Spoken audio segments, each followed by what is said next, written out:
o João Dória apareceu na cama tendo relações com 3 mulheres. E isso foi, na época, um escândalo, e me mandaram, eu vi e tal. Então, Eu vi assim, também. então ficou aquela história, e daí a mulher sempre com aquela cara de jacu na porta, tirando foto com ele, né? Aquele jeito assim de um olhar que dá pena até de ver, uma coisa vazia, assim. A gente ficou, né, como mulher, com peninha da pessoa. Só que não, ela mesmo disse ontem, é só uma durinha nele. Então a gente, quando vê duas pessoas numa relação, a gente não tem a menor ideia do que acontece, como é que é a proposta deles dentro, internamente. E aí eu vou botar os meus valores, as minhas ideias, o que eu aceito, o que eu não aceito para todo mundo, isso é impossível. Olha que ela é uma mulher rica, conhecida, famosa, bonita, inteligente, capaz, quer dizer, não tem que dizer mais sobre ela, então ela não precisaria ficar do lado de um cara que expõe ela, que humilha ela publicamente, que aparentemente comanda a vida dela, mas se ela fica é porque ela quer. Então, quer dizer, é difícil, como tu diz, eu entrar em profundidade dentro dessa linha de comunicação íntima deles, porque eu não tenho, só tenho informações mais externas. Então eu vou usar os meus preconceitos e a minha maneira de falar para tentar Sim. entender o que houve, né? Isso é para não parecer que aquela hipótese de que tu é contra casamento. Não, eu acho casamento uma proposta maravilhosa. Total. Sim, porque o casamento a gente sempre diz, né? Depois da paixão surge a capacidade afetiva de estar um junto com o outro numa situação onde eu me sinto muito bem estar com esta pessoa, gosto de estar com ela e convivo muito bem e crio a família e dentro da família me sinto muito bem.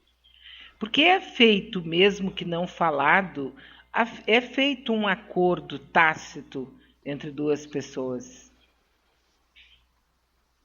Claro, casamentos, aquele que nós vimos, né, durou 24 anos. O que houve para que houvesse a separação? E ele viveu 24 anos com ela muito bem, pelo que parece. Essa é até a surpresa de quem nos perguntou, trouxe a história. Uhum. O que houve, então, é que ele perdeu estrutura porque ela parece que não queria mais estar com ele. Agora, por que ela não queria mais? Mas é muito pessoal, né? Aí é pessoal demais, né? Total pessoal. Aliás, qualquer coisa é pessoal. A Vera Lúcia Santos diz: a fé cega, não raciocinada, comete essas ações. Af. Bea, nem todos querem a liberdade por medo. Mas é lógico, a liberdade é bom, eu vou sair do meu conforto ou da minha zona de conforto, para quê? Ah, mas tu tá meio queixoso, tu tá meio. Sim, mas é uma queixinha. Eu nunca me queixo a ponto de pegar minhas coisas e ir embora. Porque aí eu entro numa zona de ansiedade, inquietude, e prefiro manter a minha segurança objetiva a fazer uma contestação mais grave, né? Sim. Muito bem, o nosso WhatsApp está liberado para participação dos nossos amigos. 986877340. 986877340. A Adriana traz aqui que é poluição noturna. Muita gente nem sabe o que é, né? Não é poluição, é poluição. Poluição. O cara teve um orgasmo e tem. Como é o Molhou, nome? Molhou, deixou manchado o lençol. deixou manchado o lençol. Que era uma coisa também no passado, né? Que na noite de núpcias, a manhã seguinte, o rapaz tinha que colocar o lençol manchado de sangue para todo mundo Ah, ver, não, né? tinha que provar que a virgindade foi rompida, né? Uhum. Que tempo, hein? É por isso que o pessoal chama de enfesado. Eu me lembrei de uma novela agora que ele era, eu acho que é uma atriz famosa, mais velha hoje, que agora é meio escritora, e ela era dona do cabaré, e ele era ela era a mulher dele no cabaré, né? Na época da novela. E a mulher dele em casa era uma mulher tão bonita como ela. E aí então ela via que o marido ia lá e se locupletava, tudo mais, e ela então era da época que se vestia um camisolão que tinha um furo no meio das pernas só, né? Para Aham. dormir. E aí ela resolveu, quando ele veio, ela descobriu que a outra lá fazia determinadas coisas, uma delas era se movimentar. Aí então ele começou a relação e ela se movimentou, ele deu um pulo da cama e disse assim: como? Uma mulher de respeito, uma mulher que criou meus filhos fazendo isto? Olha só, as épocas em que a sexualidade era altamente preconceituosa. Aquela que é a do cabaré, a puta, e a minha santa, minha Uhum. mulher. Então o sexo aí tem que ser absolutamente santificado. De Mas, doutor preferência para Maia, criar filho, né? isso me fez lembrar uma situação, já tem uns 20, mais de 20 anos isso. Uma pessoa próxima da gente também se interessou por brinquedinhos, por coisas, né, além de sexualidade e tal. E daí comprou e foi brincar, tentar brincar com o marido, que já tinha ali, eu acho que os filhos tinham uns 12, 14 anos.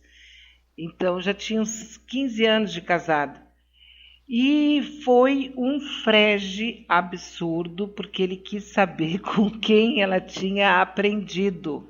E passou a rejeitar a mulher, depois que ela quis ir além do feijãozinho com arroz ali, do trivial variado, né? Que ela quis algo mais. E eu me lembro que no grupo, assim, ficou todo mundo com medo, e eu dizia para elas, mas medo de quê? Vocês têm direito e tal. Eu nunca fui bem querida, assim, nos grupos, né? Porque eu acho que a liberdade, principalmente entre um casal, tem que ter. Tem que conversar. Olha, isso eu não gosto, isso eu não gosto. Não estou gostando disso, estou gostando daquilo. Eu acho que tem que ser duas pessoas adultas e inteiras. Mas eu me lembro que no caso esse, o marido ficou louco porque ela queria saber, ele queria, exigiu assim na hora, né? Saber com quem foi que ela aprendeu. E daí já começou a chamá-la de vagabunda para fora. É exatamente isso. Tem homens que, na linha da sedução, se aproximam da mulher e depois, então, como são meio paranoicos e ciumentos, aí descobrem que a mulher teve relações sexuais antes de conhecê-lo e que fez determinadas coisas e é que ele quer saber. Aí ele, há uma intimidade, a mulher acaba falando, eu fazia isso, fazia aquilo. Aí daqui a pouco o cara, eu me lembro de um paciente meu que dizia assim, mas como? Tu fazia isso? Mas tu não sabia que tu ia ficar comigo? Ela Pois disse, mas é. eu não te conhecia. Não, mas tu tinha que entender que eu ia aparecer na tua vida, isso é putaria, isso é sacanagem. Quer dizer, uma coisa séria, agressiva, a ponto de até bater nela. Que E, absurdo, né? e aí terminava a relação e ia seduzir outra. É uma coisa neurótica de descobrir o outro no passado e aí trazer para o presente e sentir ofendido porque ela sabe algumas coisas ou fez algumas coisas que teria que ser sido só com ele. Esse é o cúmulo do machismo, né? Uhum. Inclusive temos aqui um amigo, né, que pelo nosso WhatsApp, ele diz o seguinte: é por isso que eu acho que nós não devemos contar passado, nem a mulher e nem o homem, mas por experiência própria posso te dizer que as mulheres querem saber quantas mulheres tu já teve e se elas te satisfaziam na cama. Por que as mulheres precisam saber disso? Isso não interessa. Interessa somos nós agora e o futuro que nós teremos. O passado não importa. Eu estou vivendo isso. A minha namorada diz que quer saber e eu tenho que contar quantas mulheres eu tive. Ah, eu vou rir, né? Não faz isso comigo. E nem o que eu fazia. Não pode existir uma mulher tão anta assim. Não pode. Bom, aí nós podemos levantar duas meu hipóteses. Deus. Ou a mulher tem essa linha mais paranoica e vai brigar com ele porque Pro ele resto da teve vida. 10 ou 12, ou é uma mulher avançada que diz assim, não, eu só quero saber quantas tu teve para ver a tua tecnologia na cama e se tu pode me ensinar alguma coisa. Mas isso é o assunto mais descartável possível. Mas é que Sabe? isso, Beatriz, aí tem um fetiche. E o fetiche é uma das coisas que mais erotiza as relações íntimas. Porque a linha do fetiche pode ser assim, me conta o que tu fez e aí eu quero que tu faça comigo. E isso levar a um orgasmo ou uma coisição maior, que é o fetiche. Ou então, em vez do fetiche, ficar um fetiche negativo em que eu agora te critico porque, tipo esse outro caso que eu falei, como que tu teve tantas mulheres? Mas isso é mais comum no lado do homem. A mulher, eu quero crer que a mulher essa dele, talvez queira saber para ganhar experiência e satisfazê-lo mais. Eu quero ser das 18 a principal. Eu acho que ele tem que testar isso para ver. Isso me lembrou aquele filme que vocês outro dia estavam comentando, que é o Dom Juan de Marco. Dom Juan de Marco. Que ele teve 1.500 mulheres, mas ele conseguiu contar porque ele estava dentro de um harém. Lógico. Ele entrou como se fosse uma mulher no harém, né? Uhum. E durante os anos que ele ficou no harém, ele provou todas. Disse ele, né? Que provou Disse todas. ele, não sei, né? Mas indicando assim, essa coisa do homem ter um harém, né? E ser o dono das mulheres, né? Porque essa é outra fantasia também. Essa é outra baita. Aliás, uma das fantasias também mais comuns e falada em boca pequena é vamos ter. Agora mesmo eu tive uma informação assim, através de terapia, de um amigo que tinha o outro amigo com a mulher.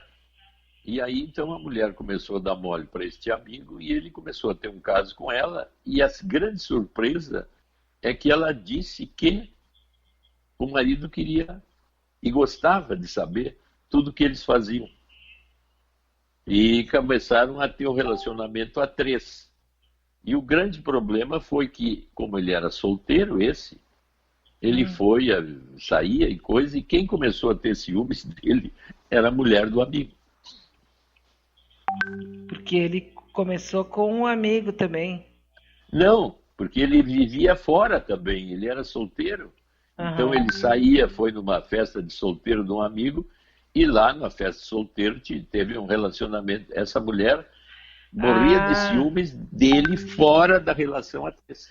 Bom, aí precisa de um psiquiatra mesmo, né? Só um Mas aí que psiquiatra na tá, tu causa. vê que é cheio de nuances essas intimidades. Aham. E é uma. Por isso que eu penso que nós tínhamos que falar mais sobre isso de uma maneira tranquila, porque tem muita. Isso é tratado sempre como. Tu vê, a gente fala assim de uma maneira clara, aberta, mas já fica aquela sensação, que sacanagem, né? Vergonha, Marido, sacanagem. Vergonha, sacanagem. E vem cá, mas isso aí é uma coisa poluída. Isso não se fala. Isso se tiver pessoas jovens ouvindo, vamos ter que censurar Manaus. Sim. A Beatriz não dá para ouvir. A Beatriz, até não sei como é que a Beatriz está ouvindo sem ficar vermelha. Pois é, mas é que ninguém sabe, mas eu estou assim, roxa de vermelho. É que aí que tá, é que